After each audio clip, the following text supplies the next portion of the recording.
Hey, buddy. Eyes up here.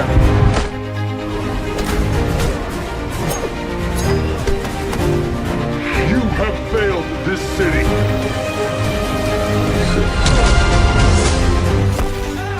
Wow. I know, right? Hey! Quit messing around! I'm not messing around. I'm doing important stuff.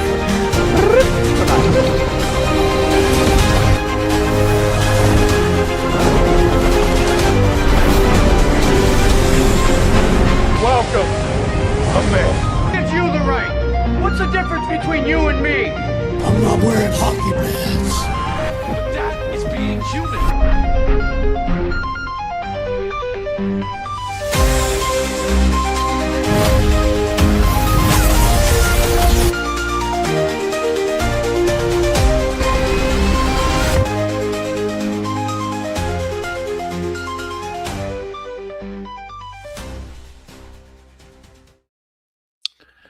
What's going on, everybody? Welcome to another episode of Slav's Free Talk, the Watchtower, where we talk all things DC. This should be a fun show. I'm looking forward to it. We got a lot to talk about. People calling James Gunn basically anti-Batman or something. I don't know. We're going to get into that. I mean, that's ridiculous. We'll talk a little bit about Warner Brothers Discovery's decision once again on Paramount and Netflix. I mean, they once again made a decision. Their second, third, fourth decision. Who knows? There's some discussion and things about lanterns. There's some Supergirl test screening that potentially happened and went on. Let's see. There's more ridiculousness about James Gunn maybe being forced out of DC studio. I don't know, but I'm also going to talk about, guys, look, I'm going to do it. Restore the SnyderVerse and how it could potentially come back in a way that could appease some, but not all. So let's get into all of that. How's it going, everybody? Glad you could make it here. This is the last show before the Christmas break. Like I said, next week, I am not doing a live show Christmas week at all. There's just too much going on for me. The entire week just getting prepared for Christmas. I have 6 kids, guys. Got 6 kids. Got too much to do. And the family's just going to be busy. So I didn't want to take time away from the family prior to Christmas. And then the day after Christmas, that Friday, I just want to relax and not worry about anything. So unless some big crazy news happens to break next week, I wouldn't expect any crazy videos coming from me. I will probably put out some small videos here and there throughout the week if I can, throughout like a 10-minute video, 5-minute video here and there. But for the most part, you're not going to see any live shows next week. Just wanted to put that out there. But then the following week, New Year's week, absolutely, you will see some live shows back in action that week. So, who do we got in here today? I want to see who's here so far today. We got Critic Chris. Says, hello, Slav and fellow DC fans. Hello there. Trayvon says, we're here. Yes, indeed we are. How's it going, Trayvon? Donovan says, I am not giving any validity to test screenings. And we'll talk about that. Don't you worry, Donovan. He also says, we've been through the same thing with Superman test screenings, and that sounded bad without context, but it happened and a lot better on screen. Trayvon says, Warner Brothers will be launching this new film label, essentially a new Warner Independent Pictures. I don't have that in my notes for today because I had my notes actually all pretty much prepared for the show before that news broke. And I'll talk about it real quickly. And it's really funny. I kind of want to say, first off, it sounds really interesting. It's really cool that Warner Brothers is doing that. It's a really smart move because what it does, it reminds me of, those back in the 90s when studios would create those small little divisions of their big studios and allow young filmmakers come in and have that opportunity to make movies and low budget films and things like that. sometimes more artsy films and things. That's kind of what it reminds me of. So that's cool. I'm excited about that. But what this proves, what this little thing proves to a lot of people that have been pushing back on this whole sale slash merger with Netflix, that's going to be going on here, is that business is moving forward as normal with Warner Brothers Discovery right now. That's the one thing that people don't seem to understand is a company needs to continue moving forward as if they are going to have a future with or without Netflix, with or without this merger or sale happening. And that's what some people can't understand. I get that in the past, and there are with certain things, they will kind of hold off on some aspects. They'll go into some of a holding pattern in some ways. But that happens when it gets much, much closer to the sale being finalized. Prior to that, they when they're still a ways away, and at this point with Netflix, we're still a year plus away from that deal being completely finalized. So they are still going to be moving forward as if this sale is not going to happen, because if they don't, then Warner Brothers is going to be completely screwed if the sale doesn't happen. And that's something that people don't seem to understand. And that this move here specifically kind of highlights that. Like, look, Warner Brothers Discovery as a whole, DC Studios, all these subsidiaries under Warner Brothers Discovery, they have to move forward as if they have a future without Netflix. Because if they don't, in a year and a half, 2 years' time, if that deal falls through, they need to be able to have things to put on their slate to keep the company afloat. So, this just proves that. And I think it's great to see. Again, like I said, I think it's a really cool idea. I love to see that kind of stuff. But also, it proves my point of what I've been trying to say for a while as well. So, let's see. Donovan said, seems like Warner Brothers wants more original voices more than ever. Indeed, they do. Over time, excuse me, over time and a lot of research, this is a hot take. Netflix was the best option. Is Netflix for Warner Brothers to go? He also says with Paramount, Warner Brothers would have ceased to exist. Yes, no, maybe. That's hard to tell. I mean, who knows what would have happened in the future? Again, this whole thing, Netflix is all talk right now. We have to see it be put into action. How are they going to handle it when the sale is complete? We have an idea of what Paramount would have done, Skydance Paramount would have done. But again, everything they said is all talk as well. We would have had to have seen what they would do when the deal is complete. So again, we have an idea of what could happen. We hear what they say.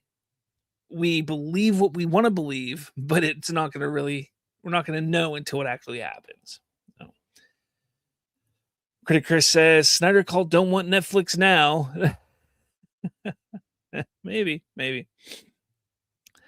Donovan says, there's so much great arguments, and even I hate to say it, Jarba made a compelling argument for Warner Brothers going to Netflix. I didn't hear that argument, so maybe he did. And like I said a couple weeks ago, when all of this kind of started shifting majorly towards Netflix, when I even started looking at the details with Netflix, I shifted my thoughts like, hey, maybe Netflix isn't a bad idea. But then I heard, and we'll get into it here shortly, I started hearing some things. I'm kind of like, I don't know. But anyways, let's get into the stories, because there is so much to talk about today. So much to talk about. So first up, we need to congratulate Superman yet again. Guys, how many times are we going to congratulate Superman? This movie keeps winning. It wins award after award after award. Look, it's not the Oscars. It's not the Golden Globes and stuff like that. No, but those types of awards don't typically get handed out to superhero films, to the comic book movies. They don't. So let's not sit here and act like those types of accolades are going to come to Superman. Sure, maybe in some of the lesser categories, we saw that Superman has the possibility to get some of those accolades. But let's step back here. Let's take a look at what they are getting praised for and praised from these types of outlets. IGN, and I know a lot of people sit here and say, oh, it's just IGN. First off, IGN is a reputable site. It is one site that people go to get their information, whether it's gaming news information or pop culture. People go there, they read the articles, they read the website. It's been around for decades at this point. So people go there. People want to know what IGN says about stuff. But they have stated that Superman is IGN's best superhero movie of 2025. Guys, I get it. There was only a few superhero films out this year, okay? But this is showing the impact that Superman had in pop culture, that it had some sort of impact on audiences, on the industry, all right? But it didn't make 670, Slav. It didn't have to.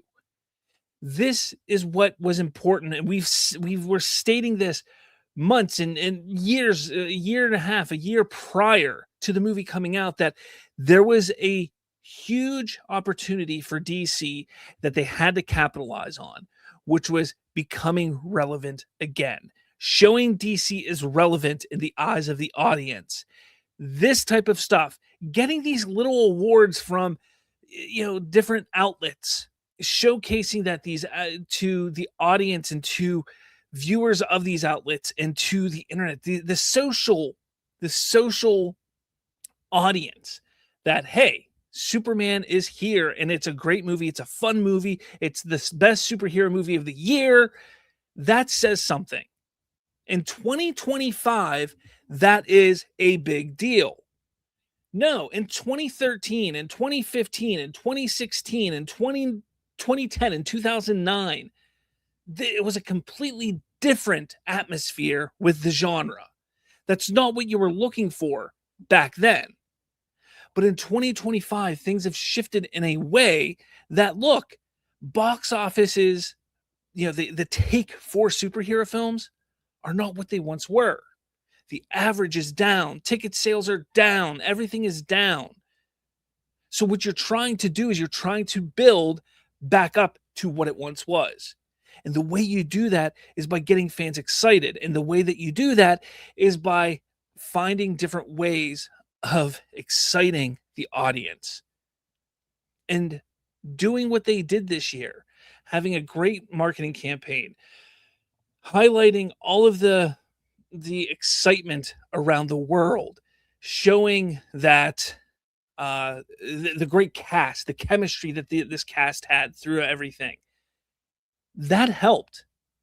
That truly, truly helped in getting all of these different outlets, all of these different, crazy, weird awards that you don't typically hear of.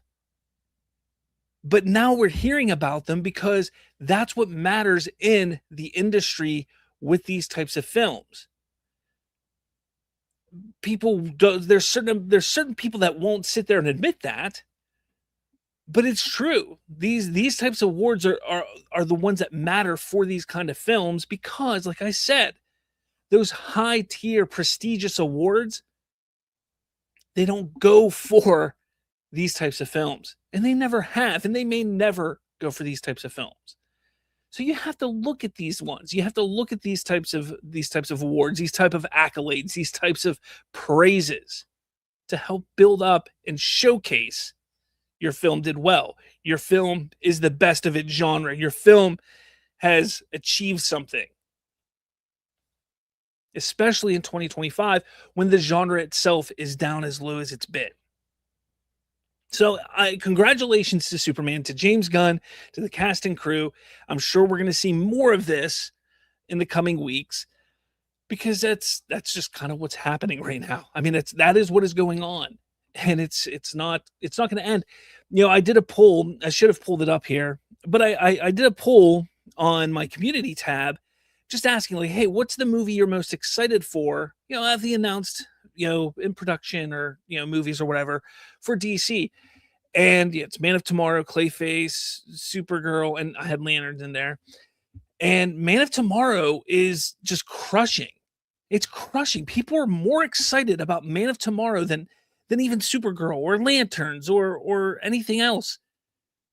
That is the impact that Superman has had. People enjoyed Superman so much that they're more excited about a movie that is almost 2 years away, a little less than 2 years away, than a movie that is 6 months away or 8 months away, or a show that's 8 months away or 9 months away. That's what they're more excited about.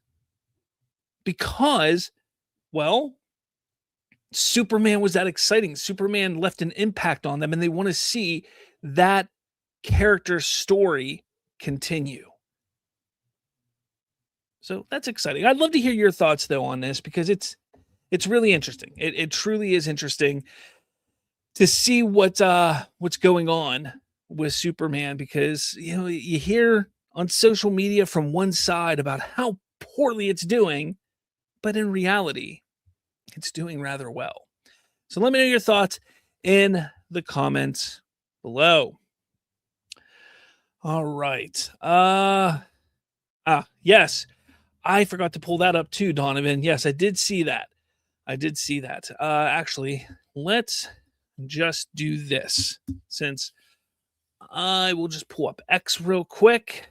I will jump to my profile and go like so right here. James Gunn decided just a little bit ago, just a few hours ago, to post this image on his threads of Superman punching, nice little uppercut. This is a beautiful picture. Just punching Brainiac. Now, we just talked about it on Monday about how he made a comment. I never confirmed and stated that Brainiac was in the movie. But then he posts this. And the movie I'm talking about is Man of Tomorrow. So is this him confirming that Brainiac is in the movie? Well, not so much. I also love the little onomatopoeia in the background, the POW in the background. That's pretty cool. That's just a great photo. That is a great photo.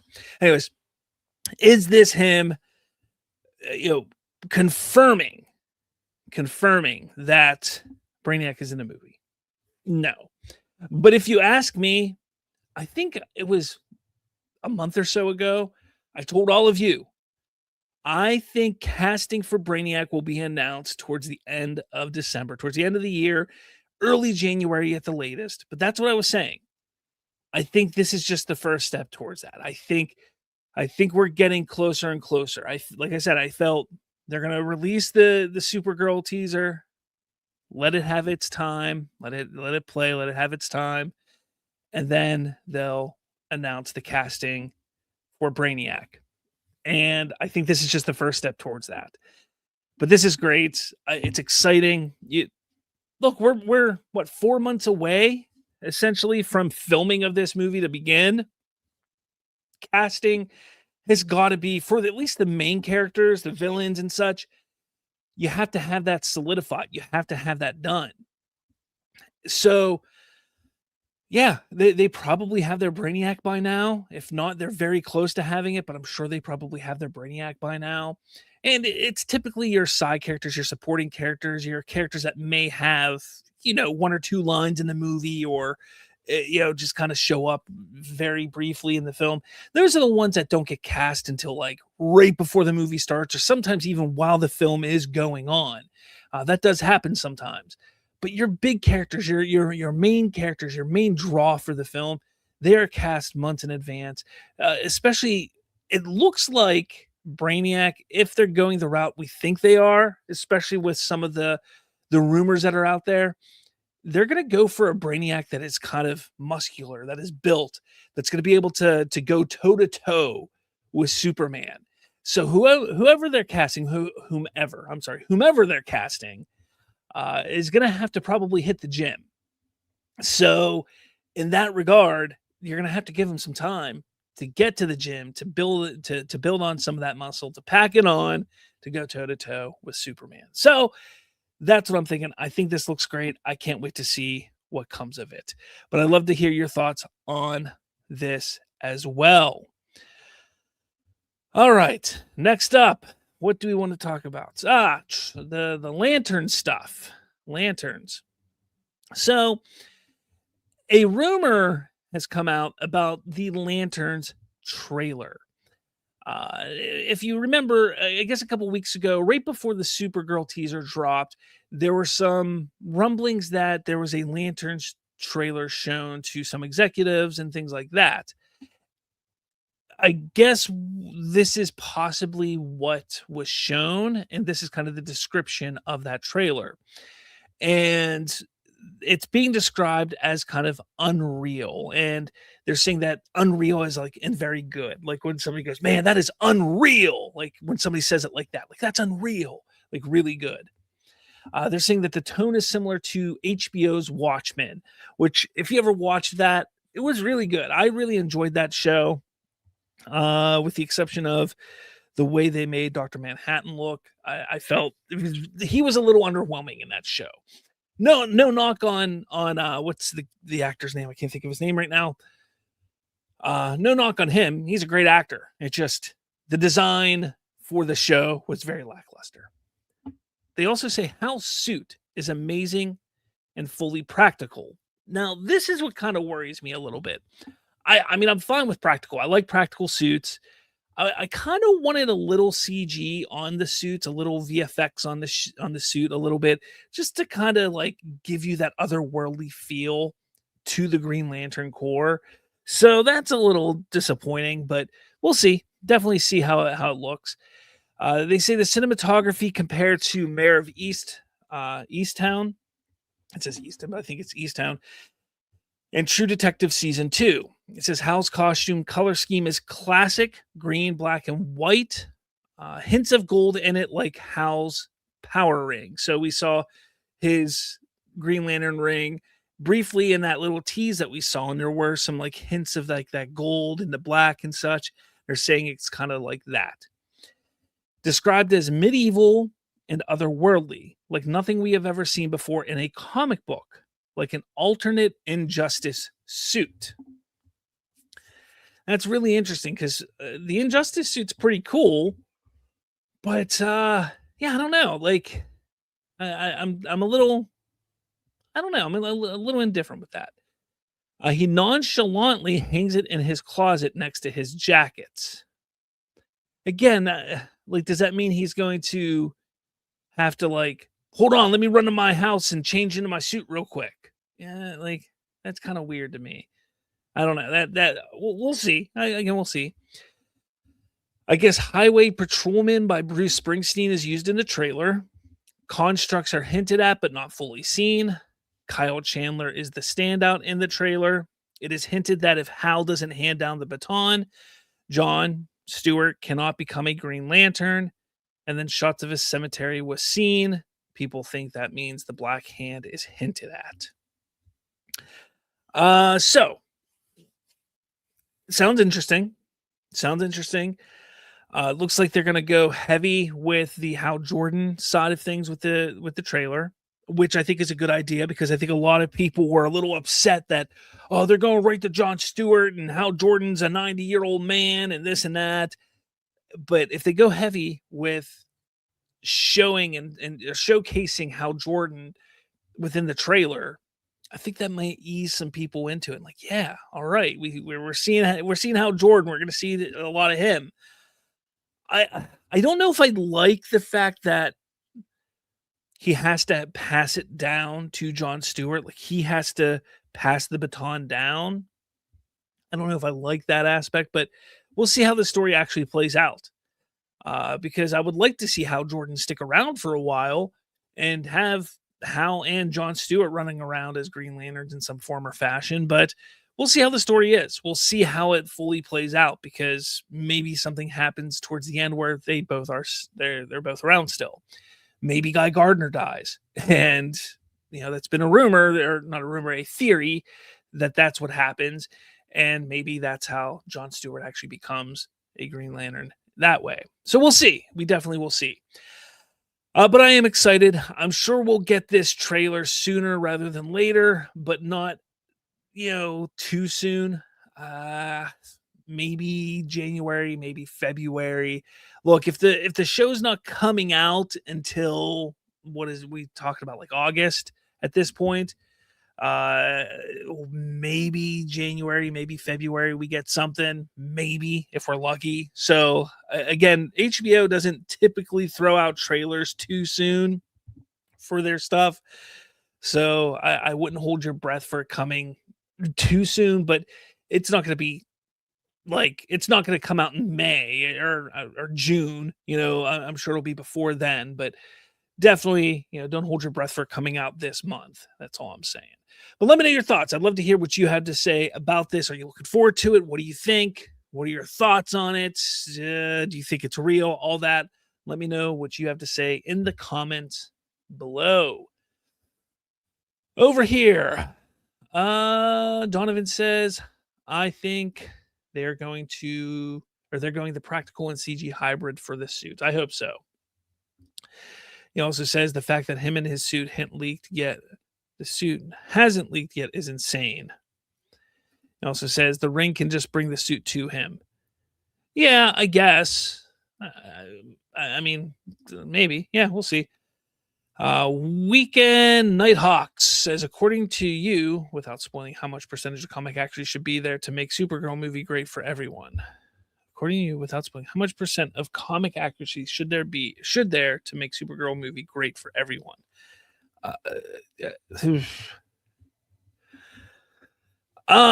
See, I don't believe that comic accuracy doesn't always make a movie good or bad. It doesn't make it good or bad. Now let's take a look at Supergirl real quick, okay? This upcoming movie we know is heavily inspired by the Woman of Tomorrow comic series, comic run, which is a fantastic run. It really is. It is a fantastic run. We know that it's going to be heavily influenced by it. We already know that it's probably percentage-wise, because of how influenced it is by that, percentage-wise, it's probably well over 50% already comic accurate to that run. So it's already over 50% there. Probably way more than 50%. I couldn't even give you a percentage, but it's probably way over 50% because of that. Now, from that point, then you kind of get into like the nitty-gritty of things. Like, are you going to talk about, how Kara is portrayed, or how the colors look on the screen, or how do you want to go from that, like, how in depth do you want to get from there? Personally, from my point of view, I am the kind of person that says, look, I want the writer, the director, the artist who is making the movie, making the art, I want them to put their own spin on it. Yes, I want them to stay true to the character, obviously. So, like, if you're going to do a movie about Supergirl, stay true to who Supergirl is. So you're inspired by this run of the comic, at least stay true to who Supergirl is in that comic. If you're inspired by it, stay roughly true to that comic. But if you want to put your spin on it, put your own spin on it. Because I have that story. I can read that story. I know what that story is. I know the twists and turns. I know what happens to all those characters in that story. I don't necessarily want to see that story brought to the screen, because what fun is that for me to just see those twists and turns and everything happen on screen? Now, again, this is my opinion. I know some people love to just see a one-for-one recreation of something that was on comic to screen. I get that. Some people love that. But for me, I'm the kind of person that's like, look, I can enjoy a movie that if it's 10% comic accurate, and that 10% is just getting the character right and just having the main like through line of the inspiration in there, I think that's fine. Because I want the director and the writer and the artist to really showcase what they want to do and put on the screen. But of course, the movie has to be good. It has to be directed well. It has to be acted well. It has to be written well. It has to have a good, intriguing story. Those are the aspects that are more important than anything else. Because if you don't get those things down, it doesn't matter how accurate the movie is to comics. It's going to fall flat. You can have the best looking Supergirl. You can have the best looking Crypto. You can have the best looking villains. You can have the worlds look exactly like they do in the comics. You can have the best CGI. But if all the actors suck at acting and the director has no clue how to direct and the writing is shit, the movie's going to suck regardless. So, you got to sit there and kind of think about how you want to approach it. So, this is a very loaded question. And I don't think I even answered what you're looking for. But again, it's a very hard question to answer because, again, there's so much to look at when you look at a question like that. So for me, like I said, I could take 10% of a movie as long as, of comic accuracy, as long as the movie is done well and it gets the point across of what the director, the filmmaker was trying to give us. That's my question or my answer. Donovan says, I think this will be a Hal Jordan story as much as it is a Jon Stewart story. I hope so. I mean, I'm a bigger Jon Stewart fan. I am. I mean, come on. I was a kid watching Justice League Unlimited and everything like that. So, and that was Jon Stewart. I knew of Hal Jordan, but like I grew up with Jon Stewart. So I'm a big Jon Stewart fan. All right. Next story. Speaking of Supergirl, apparently there was a test screening for Supergirl. Apparently. Now, that Boba Talks, he's a little tease. He put up, because he didn't see the test screening, but he had somebody, apparently, according to him, he had somebody that actually reached out to him, told him all about it. He put this whole little tweet up about it. I saved the tweet, and I was like, oh man, I'm going to talk about that on the show. And then he goes, I deleted the tweet because I didn't want people coming at me about it. I was like, darn you, Boba Talks, darn you. Because he had like the most like really well thought out, like written one there. So I went and found another one. This one basically says, the reactions for the test screening were good, but not great. Millie Alcock does a really good job in the role. Momoa is very fun as Lobo and has 2 fight scenes.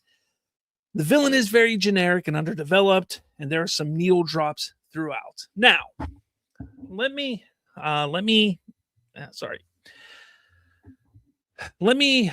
reiterate something that Donovan said earlier in the comments. Test screenings you have to take very lightly, okay? I said this a bunch of times last year with Superman, even around this time when we started hearing about Superman test screenings. Test screenings are unfinished films. A lot of times you don't have finished VFX. You have scenes that are not in the movie. You have scenes that are in the movie that won't be in the movie in the final cut. There's been times, and I'm not saying with this screening, but I know there are times when test screenings will be incomplete films. Sometimes it'll be part of a film that is shown to test audiences, like, hey, we want to show you a 30-minute portion of a movie or 30-minute portion of this or 40-minute portion of this. Like that kind of stuff happens. So when you talk about test screenings, when you talk about this type of stuff, you have to understand that context matters. It's one of those things that, look, these audiences are going in and just could be giving their opinion on what they saw. A lot of editing still goes on. There's still going to be potentially, reshoots that need to be added into it, additional photography that needs to be added into it. All that kind of stuff may need to be done still. The fact of the matter is, a lot of what we've seen and heard, specifically from Daniel RPK, who said it, and from what Boba Talk said, is that it's good. That it is good. Now, there are issues with it, but that's typical with test screenings. That's the point of test screenings. The point of test screenings is to find the flaws in a movie, to see where's it a little slow, where should we pull things out, what doesn't land with the audience, why doesn't it land with the audience, what should we do here, that kind of stuff. That is the whole point of a test screening. The fact that Millie Alcock does well, I mean, that's perfect. That's excellent. That's what you want to hear. If your titular character is a standout in a test screening, that is perfect. You want to hear that. That is like grade A, number one. That is perfect. You want to hear that. The villain being generic and they say underdeveloped, that could be pacing issues. That could be to do with some things, some editing. They could have taken some things out, put some things, wanted to keep some things out to not be spoiled, stuff like that. You never know with the test screening. So again, that could change with another test screening or when it comes out, or maybe they just underdeveloped the villain. That's a possibility. I'm not saying it's accurate or it will happen that way, but it could be. These are the types of things that you have to understand when it comes to test screenings. Again, we talked about this with Superman. So when all is said and done, like, we're hearing that there's some good things and we're hearing there's some bad things. It's typical with test screenings. Yes, be excited about the good things we're hearing, but there's no reason to worry about the bad things. We're 6 months out from the movie. Like I said last year with Superman, if we were a month out, if we were 2 months out from the movie being released, and we were hearing about test screenings, and they were saying, it's terrible. There's issues with pacing, and there's this problem, and there's this problem, and the test screenings are just going terrible. Yeah, then you start to worry. But we're 6 months out, people. We are 6 months out. They're still tinkering with the film. They still need to add VFX. They still need to get the editing done. We're fine. This is what you're supposed to expect with test screenings. All right, that's that. That's that. It's still exciting though. It's still exciting. So I hope you're excited. But I'd love to hear your thoughts in the comments below. Weekend Nighthawk says, there we go. You're right, Slav. The good thing about comic book movies is that they are not copy and paste like animes, which brings new experiences to the comic book readers too. Yes. Donovan says, even though Krem in the comic was a generic bad guy because it was mainly to serve as a thematic foil for Supergirl, either to choose cynical vengeance or having faith in that, faith and hope that they're still good. Yes. He was pretty generic in the comics. But again, you would kind of hope that they would try to expand on him in the film. Maybe they did, maybe they don't. Who knows? We'll see. We shall see. All right. Guys, I don't know about you, but I think Batman's pretty boring, don't you? Don't you? Oh, wait. That's the wrong one. I pulled up the wrong one here. Give me a second here. I'm going to pull up the right... Let me pull up the right article. Let's pull up the right article. There we go. Because Batman is pretty boring, according to James Gunn. So I don't know if you heard this, but James Gunn, he said back in June, in an interview with Rolling Stone, that Batman is boring. Now, this came about, look, this came about from a website called Geeks and Gamers. Now, they're a website that I've referenced many times on my show. I actually have some respect for them over there. They're a site and even some YouTubers that I have followed over the years. They're funny, I think, in some ways, and I will follow them. I'm going to be completely honest. But when I saw this post of theirs pop up, I was kind of confused. I was like, okay, I follow James Gunn. I follow him on Threads, on everything. Like, I haven't seen him say anything like that. So, I had to kind of dive in and see what they were saying. So, over on their website, let's pull it up here because I did not pull it up. On their Geeks and Gamers website, it says, James Gunn says Batman has become boring. Claims there's a plan to fix him in the DCU. And they reference the article in an interview with Rolling Stone from June. James Gunn openly framed, and it's funny because they actually changed the article. That's really funny. Because originally when I read this, it said in a recent interview with Rolling Stone. That's funny. They updated their article since I read that. That's pretty funny. It says James Gunn openly framed Batman as creative problem rather than a cornerstone of DC's mythology. He even went so far to say that the Cape Crusaders' continued use has made him boring. While insisting he has a plan for the Dark Knight in the DCU, which just sounds ominous at this point, Gunn's comment suggests a troubling mindset that Batman's longevity and popularity have somehow become liabilities. When asked what needs to be figured out to make Batman work in the DC universe, Gunn didn't talk about building on decades of storytelling success. He instead, well, see for yourself. So they then took a quote directly from the article, which I have here. So he's asked, this is the context. So the interviewer back in June from Rolling Stone, they were talking about a bunch of different things. They were talking about Robert Pattinson's Batman and things like that. And he then asked him, the Batman script, is that called The Brave and the Bold? And he goes, right now, yeah, right now. And then he's asked, in the broadest sense, what needs to be figured out to make those two properties work? Batman in this universe. James Gunn says Batman has to have a reason for existing, right? So Batman can't just be, oh, we're making a Batman movie because Batman's the biggest character in all of Warner Brothers, which he is. But because there's a need for him in the DCU and a need that he's not exactly the same as Matt's Batman, being Matt Reeves' Batman. But yet he's not a campy Batman. I'm not interested in that. I'm not interested in a funny, campy Batman, really. So we're dealing with that. I think I have, in a way, by the way, I think I really know what it's. I just am dealing with the writer to make sure that we can make a reality. Now, if you read that, how James Gunn would be saying that, okay?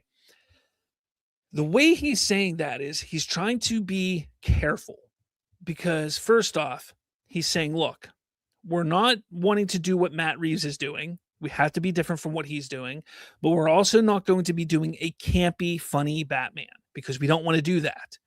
So we're dealing with that. And then he goes, I think I have a way in. By the way, I think I really know what it's. And then he stops himself. That's what the little dash there is. That's a pause. That is a pause in an interview. I just am dealing with the writer to make sure we can make it a reality. So he says, I think I have a way in. By the way, I think I really know what it's. And he stops himself because he doesn't want to say too much. Okay. So that's that paragraph. However, you see, he says that he puts that whole paragraph in the Geeks and Gamers here. He then says that framing alone should set off alarm bells. Can anybody here in the comments, live on the comments, tell me why would that set off alarm bells? What there is setting off alarm bells? He says he doesn't want to do campy. He doesn't want to do funny. He doesn't want to do the same thing that Matt Reeves is doing, that he believes he has a way in. He says he is the biggest character at Warner Brothers, and he doesn't want to just do a Batman because he's the biggest character at Warner Brothers. He wants to do Batman because he fits into the DCU, so he wants to make sure he finds a way in for him. And he believes he found a way in. Okay, so let's continue with this Geeks and Gamers thing. He says Batman isn't being discussed as a proven icon with limitless narrative potential. He's being discussed as someone that must justify his existence. Well, yeah. You need to justify a character in a universe. You can't just say, oh, here's a guy in a universe just because he is. Like, you can't just have Batman in there just to say, here's Batman. You need to justify having a character in the universe to make it make sense, to make it fit in the universe. Just because he is highly successful, just because he is Batman, doesn't mean you should just put him in the universe just because. Otherwise, that's where failure comes in, because then you don't have any reason to have him. You don't have anything to do with him. You know, you put a character in there, you need to have a reason for him to be there. You need to have a story for him. like, to me, this writer, whoever this writer is, has no idea on what writing is about for scripts or for movies or for books or for anything. My guess is he probably wrote this on ChatGPT and thought, write this because and tell me why this doesn't make sense or something, Stu. I don't know. Anyways, let's continue. It says Gunn's comments become even more blunt when he compares Batman to Wonder Woman, arguing that she's easier to handle creatively because she hasn't been overused. Again, he leaves out the question and just puts the comment from James. So let's go to the question. The question is, and how about for Wonder Woman? Okay, so he's asked about Wonder Woman. He doesn't just start talking about Wonder Woman. He's asked about Wonder Woman. He goes, similar, Wonder Woman, I think, is actually easier for me because there haven't been so many infinite portrayals of Wonder Woman. Again, what does this little line mean here? Do you guys remember? When you're doing an interview, when the person that you're interviewing pauses, that's what that line is. So that's a pause. Definitely not in movies, but really anywhere that there have been of Batman. Every single Batman story has been told. It seems like half the comics that have come out over DC over the past 30 years have been Batman in them. He's the most famous superhero in the world and the most popular superhero in the world. And people love him because he's interesting. But also having so much of him out there can also make him boring. So how do you create that property that's fun to watch? Now I get it, James. Now that makes sense. Because it does make sense. So, oversaturation. We've talked about this. It's almost like, what is it? What is it that people call it? That's right. Superhero fatigue. That's what people have been calling it for the last, 6 years. That there's this superhero fatigue in the world, and that's why superhero genre in the theaters have not been doing well, or the genre as a whole, whether it's on TV or film, has been doing well. That's what James Gunn is talking about here with Batman. That it's basically kind of like a superhero fatigue type of thing, that you get to a point where you just get so much, it kind of gets boring. Like, we just see so much Batman. There's so much Batman out there. You get this story, you get this story, you get this story. There's all this animation, there's all this comic, there's all these movies, there's all this, there's all that. And you get to a point where it's just like, do we really need to see more of it? Like, can we see more Wonder Woman? How about more Superman? Can we get back to Superman? Can we get some Green Lantern? Like, we have all these great lanterns, yet we never see them in live action.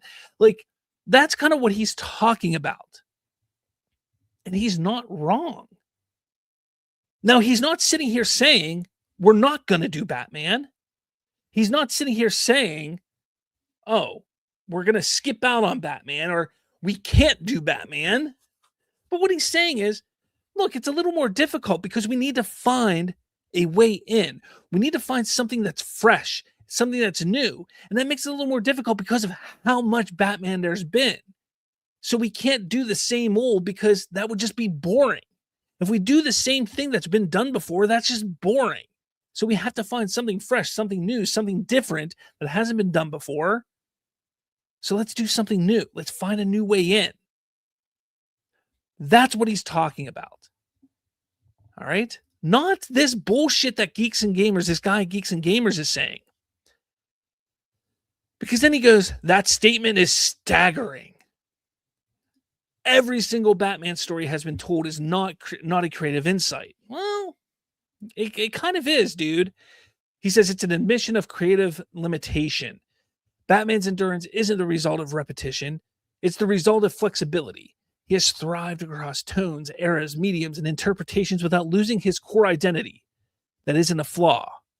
It's the reason he still matters. Ironically, Gunn's comments come from a time when the Batman, flaws and all, proved audiences are still eager for grounded, serious takes on Bruce Wayne.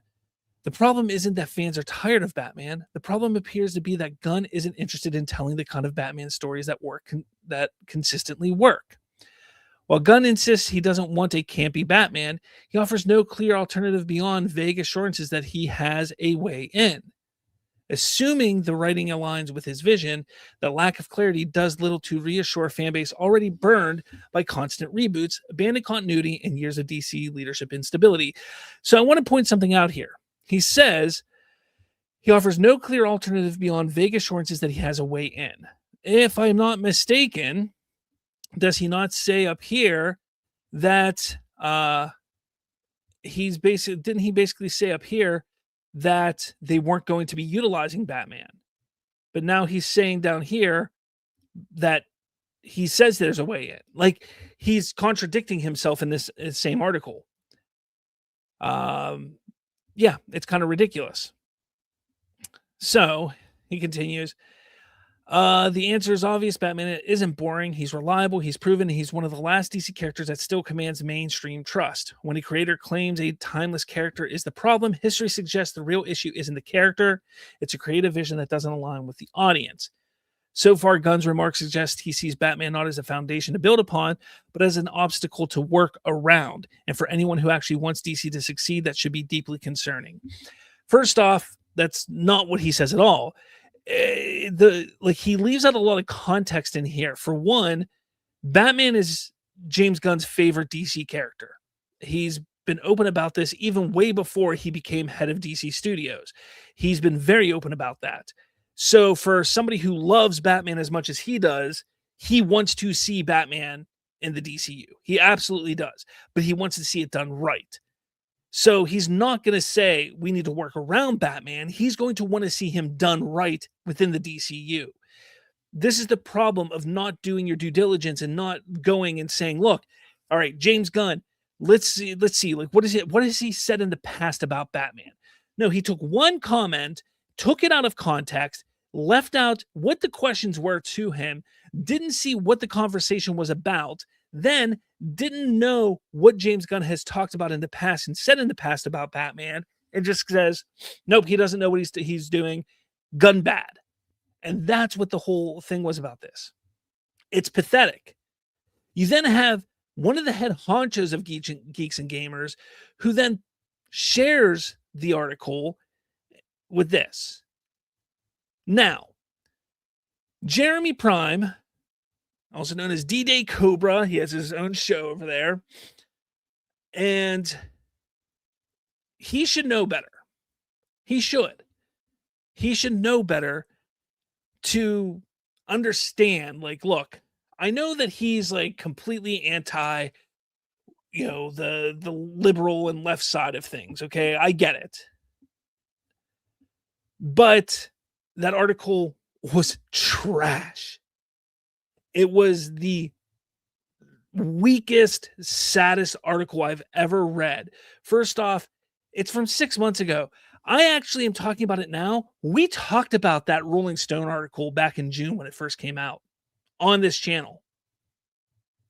The fact that they're doing an article about it now, 6 months later, and then twisting the narrative about it, twisting his words now, is pathetic. To then, I guess they don't have an editor-in-chief who reads it, sees that he contradicts himself in that article alone, especially because you then see that they went back. I saw that they went back later and edited the article themselves, because originally it says a recent interview and they changed it to an interview in June. But then they didn't fix the fact that he contradicts himself in the interview. But then they didn't do their due diligence in understanding James Gunn's true feelings on the character of Batman and how he would handle Batman. It's pathetic. It is pathetic. Now, I kind of go more in depth with it over at SlavsFreeTalk.com. I link to the Rolling Stone article. I link to the Geeks and Gamer article, so you can go look at both of them yourself if you so choose. You can check it out. I even put a snippet from the Rolling Stone article right in here, so an excerpt from it. You can see it there. And then I break down exactly exactly what I just said here. Because come on, guys. Like, enough is enough. It's time to call these people out when they're wrong. And despite how much I've enjoyed watching and laughing along with people on Geeks and Gamers and things like that, because I'm honest. Like, I'll tell you, like, yes, I watch certain channels, and they're a channel that I've watched in the past. But I'm going to call them out when they're wrong and they're spreading ridiculous claims and lies and misinformation. And that is complete bullshit. So, guys, you've made it. Geeks and Gamers, you have made it on my channel for misinformation for DC. How do you feel? How do you feel? Love to know. But everybody else, let me know what your thoughts are about this. Let me know in the comments below. All right. What do we got over here? Donovan says, Gunn is right. Indeed he is. Lawrence is in here. Says, what's up? What's going on, Lawrence? Glad to see you're here. Critic Chris says, isn't this old James Gunn Batman old news? It is. It is really old news. It's 6 months ago. It's crazy. You think it's, I mean, come on. It's ridiculous. Let's see. Where else?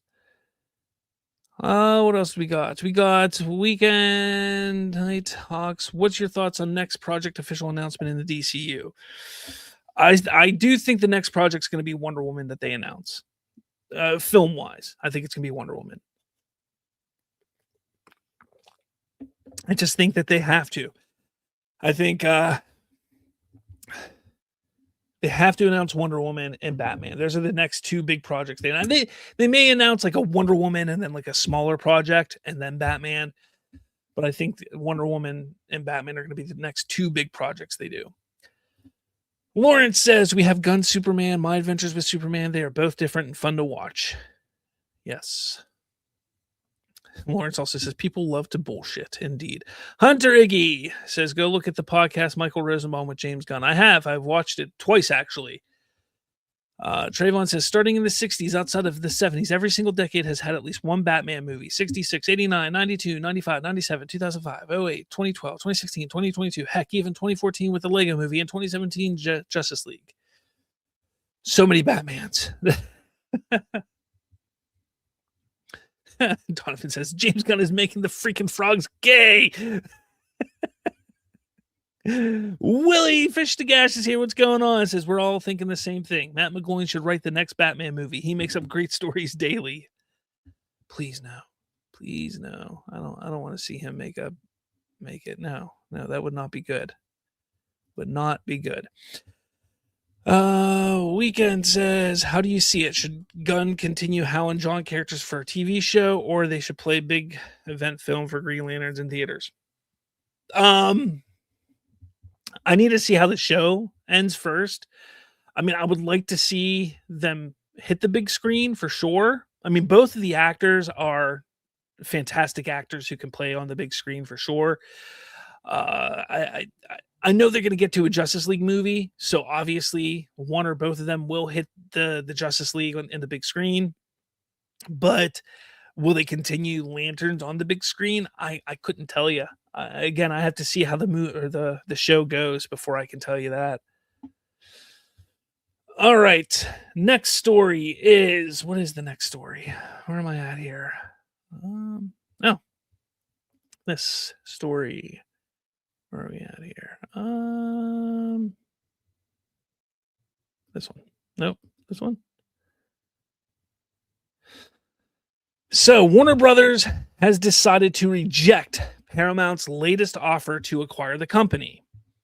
They state they see their existing agreement with Netflix, the offer from Netflix, is greater value with certainty and terms. Now, what does this mean? Well, they could still potentially push to continue their hostile takeover by going directly to the shareholders. However, what ended up happening is some of the backers that were alongside Paramount have actually backed out. And that's going to hurt Paramount for sure. Like it's just going to hurt them. They're not going to be able to do what they want to do in that regard. Now, does that put an end to everything? Does that mean that they're going to like truly like back down completely. Not necessarily, but I think it's over. I think it's done. I think Netflix is now, they're going to be voting on Netflix, the shareholders, that is, probably come, when would it be? What did they say? January, February, I think is what I read, is when the shareholders will be able to vote on that. And then the idea is for Netflix the sale to be complete, or to be in process, I should say. The sale should be in process Q3 of 2026. And then at that time, it'll start going through FCC regulators and things like that for their approval, which could then take another additional 12 to 18 months or so at that point, depending on how everything goes. Now, mind you, before that, between now and then, we could start seeing legal action taken by politicians in the government and DC. All that kind of stuff could be going on before then. But for the most part, it's pretty much, it's Netflix at this point. Warner Brothers even asked shareholders to reject Paramount's takeover bid, saying that the Netflix deal was better for customers. So that's pretty much where it's at, guys. I mean, we knew this is what was going to happen last week. It just was one of those things, kind of like, well, hey, I mean, yeah, that's kind of where it is. That's what they were going to do. And that's that. So now, keeping with this, when that news came out, Netflix decided to share some cool images saying defining the next century of storytelling together, and just kind of hyping up their new adventures with Warner Brothers in the future. Netflix plus Warner Brothers, more choice, more opportunity, more value. And, showing the latest press releases and the letter to the Warner Brothers stockholders and all that kind of stuff. It's kind of cool. It's exciting.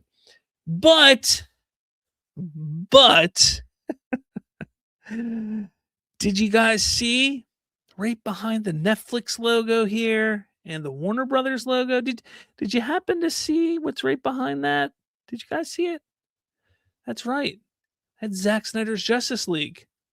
SnyderVerse restored, everybody. SnyderVerse restored. At least that's what Aaron Fisher saw, as well as a bunch of other people. Still Abdul then was like, oh, that's a great catch there, Aaron. Bravo.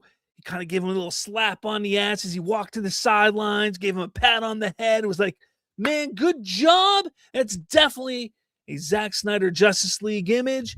Netflix can give all DC fans what they want 100. Hells yeah.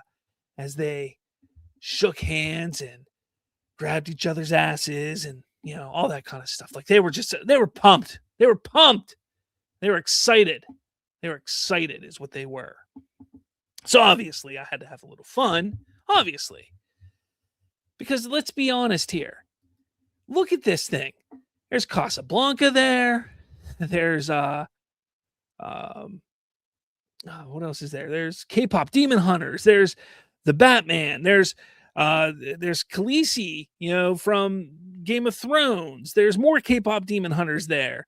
Is that Cheers over here? Like, there's Harry Potter. There's Stranger Things. Oh, what's this right here? That's 2017's Justice League.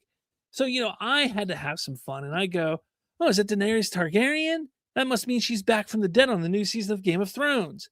They also put Casablanca on there. Does that make they're making a sequel to that? Oh, and the best one is 2017's Justice League is on there too. Must be bringing Josh Whedon back to continue the story he left off with, huh? Like, they can't help themselves, but, just have to talk. Like, if they see just a little inkling of something Snyder related, they have to latch onto it. Like, no, it's this Snyder, it's back, it's coming, woo, yahoo! And they get so excited and they lose their freaking mind. And look, I just had to point it out. I had come on. So if you guys get my newsletter from my website, which I encourage you all to sign up for, it's free. There's no cost to it for my newsletter. You can just go over to my website, /freetalk.com, and right in the right corner, you can just put your email, get my newsletter, and you would see I put a SnyderVerse joke of the Joker of the week, or I can't remember what it's called, but this week it was this. These were the SnyderVerse Jokers, Snyder Bros Jokers of the week, or whatever, because they were. I mean, they were absolute Jokers of the week because of this whole thing right here. It was just a joke. So you get to see that if you are part of my newsletter. A lot of fun. But let me know your thoughts, though, about this whole thing, about Warner Brothers Discovery, Netflix, all that kind of stuff. Love to hear what you guys have to say below. Blood Ocean says there's salt on the beach. Woo! Okay, I don't know what that's all about, but woo! He came in. Hey, Slav, the only actor from anything DCEU is Viola Davis as Amanda Waller because you don't let go of Viola Davis. 100%. 100%. Hunter asks, did you see the article from Matt McGloin say today or yesterday? I don't know which article. He posts like 12 articles a day, so who knows? Like, that guy has no life, so I couldn't tell you.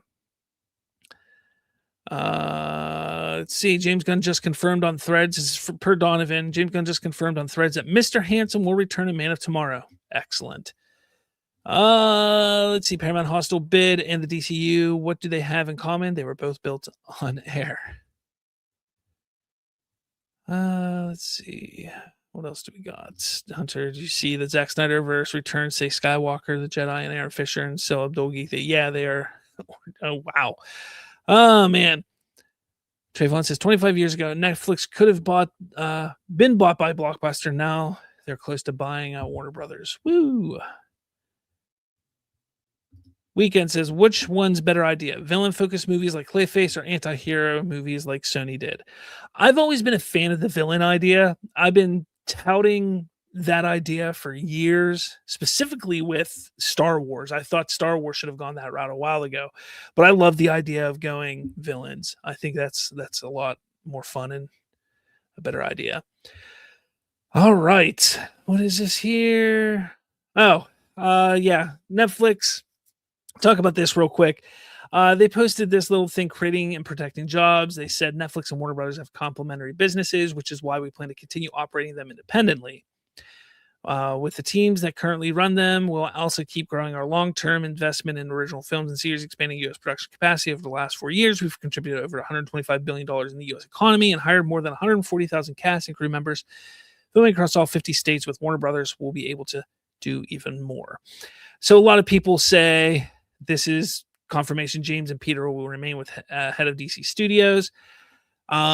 Just remember, we talked about this the other day. Be a little hesitant with this. I'm not saying that this doesn't mean Gunn and Safran aren't going to be there, but just the fact that there's possibly moving DC over to the Netflix side of things. Just keep that in mind. That just, to me, is a little weird. That doesn't mean that they're going to get rid of their jobs and that they're going to get fired. It's just a little like, hey, if they're moving it over there, what does that mean for their jobs and how things are going to run? That's the only thing. So just keep that in mind. All right, the final story of the day. I feel like I missed something today. I feel like I missed a story. Did I miss a story? I did miss a story. Man. I guess I'll do a video about that tomorrow, maybe, because I just don't have time. We're already well over an hour, so I'll do that story tomorrow. All right, so the final story we'll talk about is the SnyderVerse, guys. The SnyderVerse and why comics might be the smartest path forward. Now, I bring this up because Screen Rant the other day decided to make an article on, hey, why not do comics? Look, there's no hiding the fact that I've pushed the idea of animation for years at this point. Like, animate the SnyderVerse.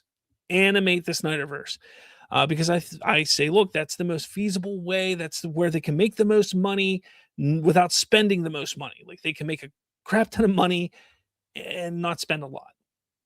But the idea of comics isn't terrible. I've always said that too. Like, it's not a bad idea to go the comic route. See, the article reignited the conversation whether the SnyderVerse could ever return. Now, here's the thing. There's going to be fans who frame the idea as being a betrayal of what Snyder wanted, but it's really not. Because the thing is Zack Snyder, one, was never actually contractually promised to finish his arc via film. He was never promised Justice League Part 2 or Part 3. Sure, they were discussed and they were planned in those discussions and via storyboards and things like that, but he was never promised, like, hey, you're going to get to do this. Hey, here's a contract to do this. Hey, here's money to do these. Like, that never happened. But the most important aspect is he never defined that his artistic vision as being limited to just live action. And that is kind of where the Snyder Bros argument falls apart. Now, again, like I said, long before DC Studios rebooted, before James Gunn took over, Snyder openly discussed exploring different avenues of continuing his vision, specifically in non-live action ways. One was during the AFSP event in 2020. Now, this was specifically revealed that he and Jim Lee, the amazing Jim Lee, discussed continuing the story as a comic. He says, Jim Lee and I talked about it quite a bit. We talked a lot about maybe doing a book or a comic book down the road to kind of finish this. We haven't locked anything yet. He didn't speak about it hypothetically.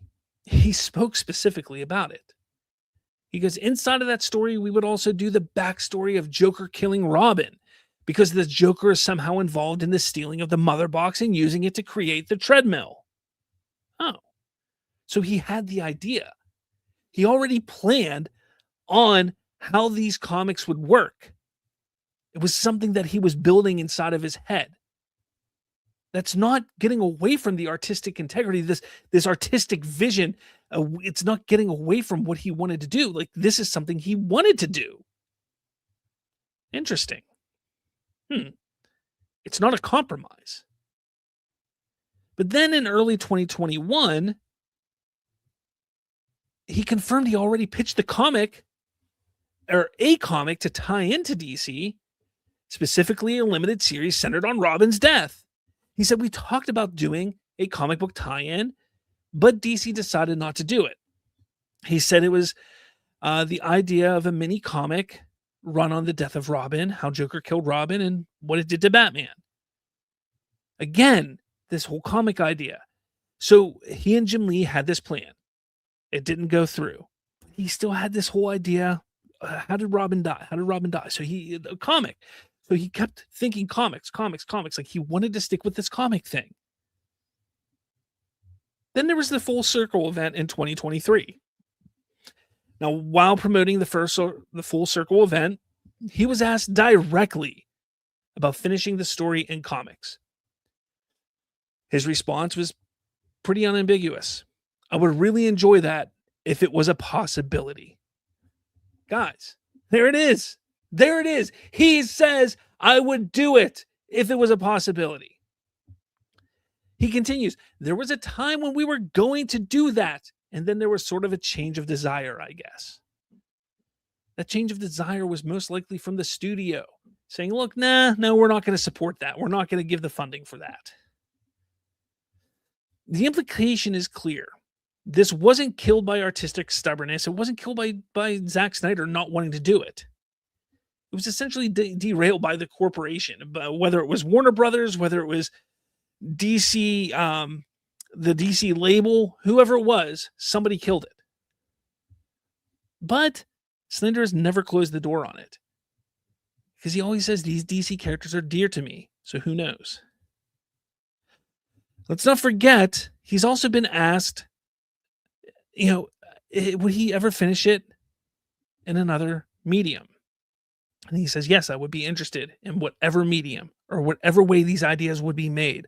Of course I would. Yes, I would be interested in whatever medium or whatever way these ideas would be made. Of course I would. Yeah. It's not resentment, that's openness.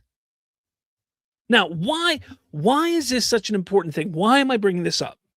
So, the whole idea behind this. Now, if you guys want to read this, I have all this information, slavsfreetalk.com. You can find it there. Now, why do I bring this up? Because look, I like the whole idea of animate the SnyderVerse. Animation happens a lot with comics. They make a comic book, comic sells well, it's beloved, and guess what? Let's make that into an animated movie. Dark Knight Returns, The Killing Joke, whole bunch of the Flashpoint, Paradox, whole bunch of different ones. They've all become great comics into great animated movies. Could happen with the SnyderVerse stuff. Could absolutely happen. Make a comic run. Could be like a 12, 24 issue arc. 1 to 2 year arc. Dude, and you know it would sell well. It absolutely would sell well. It would sell well. Now, would the Snyder Bros be content with that? Probably not. Probably not. But it would give them something. It would give them something. Do I want to give them something? Not necessarily. But it would give them something. That's kind of the only negative behind it, because they would get something. But I kind of want to see it. Like, you guys know me. Like, I say it all the time. Like, I like the Snyder stuff. So I kind of want to see it. I kind of want to see it. It would also give Zach the opportunity to be as creative as he wants to be. He wouldn't be restrained and held back. It wouldn't disrupt what James Gunn is doing. It wouldn't disrupt what's going on elsewhere. It would also gauge and give the studio, hey, what is the real interest in this? It would do a lot to help in figuring out where they could take it, if they can, and would be able to take it anywhere. Look, I think it's the smartest play at this point. In 2025, this is the smartest play. You get a couple great artists, maybe line up, maybe like 6 artists. You schedule them out for a good 12 months, each of them doing maybe 6 issues. What did I say? 24 issues total. So 4 issues each or something like that. And you just have fun with it. Zach is the writer. You get these 4 to 6 artists to do the books. There you go. Just go at it. That's what I think. Oh, that's just me. But let me know your thoughts. I know a bunch of you are in I see the comments going crazy right now. I think it's Donovan going crazy. Critic I see saying they don't deserve it. But I get it, guys. I get it. But I'd love to hear what you guys think, because I think this might be the best move. I do. I think it's the smartest path. When it comes to the SnyderVerse, I think this is the smartest path at this point. I know that a lot of people say, look, they don't deserve it. The smartest path is to not get anything. I get it. But there's always that little bit of that little part of me that just wants it. There is. Like, I'm such a fan of what he was building. And while I don't want that fandom to get anything, I still want something. And while I'm one of the ones that's like, hey, look, if I don't get live action, I'm fine with it. If I don't get animation, I'm fine with it. If I get comics, great. If I don't get anything, it is what it is. That's me. That's me. Like, if I don't ever get anything else, I'm fine with it. But you know what? If I could get comics, I could get some comics, I wouldn't be mad. I would not be mad. But let me know your thoughts. Love to hear what you have to say. Let me know in the comments below. All right, guys. Let's finish off this show here. Donovan, it's over. It's done. Weekend Night says Zack Snyder is a great director to show dark story and characters in DCU with a good writer. Yeah. Blood Ocean, we haven't had a live action film Dick Grayson since Chris O'Donnell. On film, yeah, but we had Dick Grayson on Titans. He was pretty good there. And I see Blood Ocean says, as much as I love appreciate Titans on HBO Max. Yeah. Donovan says, Animate the SnyderVerse doesn't make sense either. And plus, I hate to say it, the audience wouldn't watch anything related to Zack Snyder with DC. I don't know, maybe. Donovan says, we saw this with BVS and especially with Justice League. It wouldn't sell well, Donovan says. Weekend says, are you skeptical on Ana LaGuardia writing the future projects like Teen Titans and Wonder Woman? I am not skeptical at all. I am not. I trust James Gunn, and he chose her, so I trust him. Let's see. Donovan says, Slav, I know you're passionate about this, but the facts that lie before you, it's not happening, my man, and I have made peace with this long time ago. Look, like I said, if it never happens, it never happens. But the fact of the matter, like the way I look at it is, like, why not comics? Why not just put it out there? It's the thing is, animation and live action have never been a real possibility. It's never even been in the conversation. It seems like with Zack Snyder and the studio, but comics have.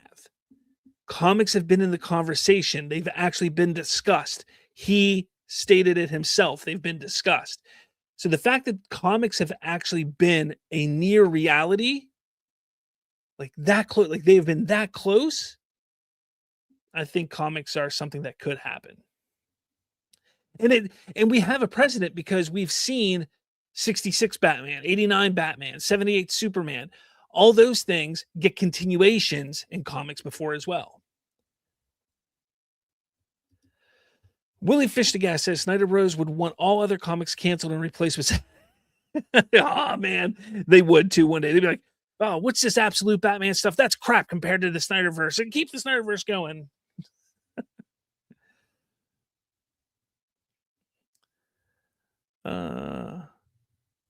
Trayvon says, we ain't opening that Pandora's box ever again. Trayvon says, Henry Cavill being exposed as a predator has a great chance of happening. Oh, geez.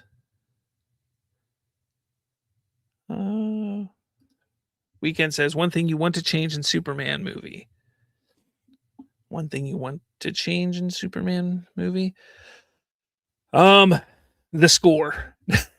That's, I think, the weakest part of the movie is the score, personally. But there's a bunch of stuff that I felt, not a bunch, but there's some things in the movie that, again, it's Man of Steel is still, I think, the better Superman movie. I do think David Cornsweet is a better Superman, but Man of Steel, I think, is a better Superman movie.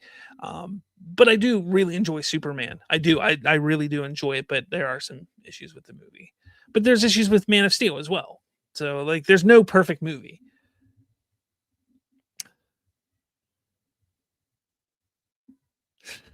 Donovan, calm down. It's all subjective. I know you don't think Man of Steel isn't better. I get it. All right, guys.